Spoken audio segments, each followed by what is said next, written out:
ஒரு ரோஜா செடி வாங்கினா உங்களுக்கு ரோஜா செடியில் தளிரே வரல அப்படின்னா அந்த செடிக்கெல்லாம் நீங்கள் யூஸ் பண்ணலாம். இப்போ நான் கொடுக்குற ஃபெர்டிலைசர் யூஸ் பண்ணிங்கன்னா சூப்பராக நிறைய தளிர் வரும், மொட்டுக்கள் கூட வைக்கும். இது போல் ரோஜா மொட்டு வந்து கலர் தெரியும் போது நீங்கள் கட் பண்ணி விடணும்.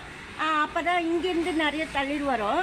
நான் அப்படியே தான் விடுறது. நம்ம வந்து பூக்கள் பார்க்கறதுக்கு தான். சப்போஸ் நிறைய செடி வச்சுருந்து சப்போஸ் அப்படியெல்லாம் வளர்க்கணுன்னா நீங்கள் தனி பாட்டு ஒன்று வந்து அதுக்கு அது போல் வளர்கிறதுக்கு தனி பாட்டு வைக்கணும்.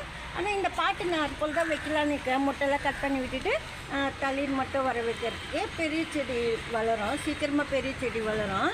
அதுக்கு சொல்கிறேன் நான்.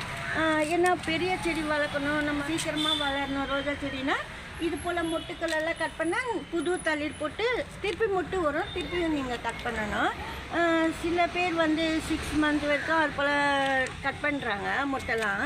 அதுக்கு சொல்கிறேன் நான். சப்போஸ் உங்களுக்கு அது போல் சீக்கிரமாக பெரிய செடி உருவாகணும் அப்படின்னா உங்கள் செடி ரோஜா செடி அது போல் நீங்கள் மொட்டைலாம் கட் பண்ணிடணும். 7 days ரோஸ் பாருங்கள், ஏற்கனவே நம்ம காமிச்சிருப்போம் வீடியோவில் 2 பூ பூத்து நம்ம கட் பண்ணி கிளாஸ்லலாம் வச்சோமே அந்த பிளான்ட்டு தான் இது.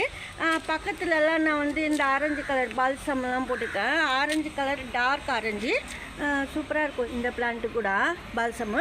இப்போ நான் ரோஜா பூ காமிச்சினேன் மொட்டு, அந்த கலர் தான் இது, டார்க்காக இருக்கும். இந்த ரோஸ் செடிக்கு தான் நான் ஃபெர்டிலைசர் கொடுக்க போகிறேன் நிறைய தளிர் வர்றதுக்கு.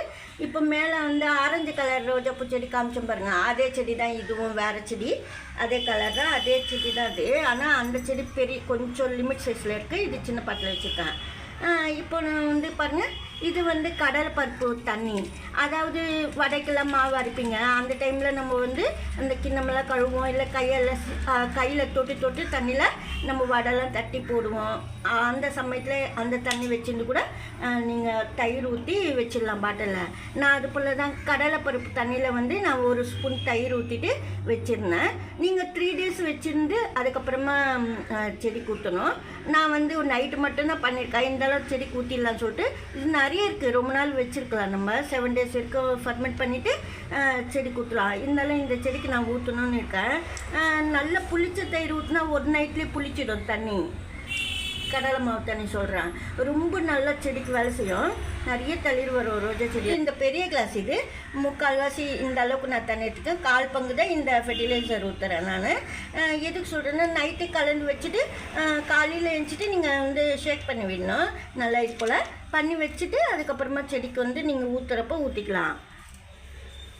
இது போல் நல்லா ஷேக் பண்ணிவிட்டு நீங்கள் எப்போ ஊற்றுறீங்களோ அப்போ ஊற்றலாம். பாருங்கள், அதாவது ரொம்ப ஊற்றக்கூடாது, கொஞ்சம் போல் தான் ஊற்றணும். அதாவது 1/4 பங்கு. இப்போ நீங்கள் 3/4 தண்ணி எடுத்திங்கன்னா 1/4 பங்கு இந்த கடலை மாவு தண்ணி ஊற்றணும். ரொம்ப செடி நல்லா வளரும், ஃபாஸ்ட்டாக வளரும், நிறைய தளிர் வைக்கும் ரோஜா செடியில். நீங்கள் புளிக்க வச்சுட்டு தான் ஊற்றணும், புதுசாக ஊற்றினா செடிக்கெல்லாம் வேலை செய்யாது. இதில் வந்து துளசி செடி கூட வளர்ந்துச்சு, நான் சீடுக்காக அப்படியே விட்டு வச்சுக்கேன் துளசி செடி.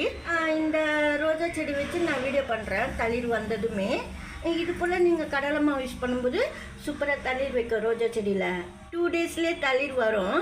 இந்த வீடியோவில் தான். தேங்க்ஸ் ஃபார் வாட்சிங்.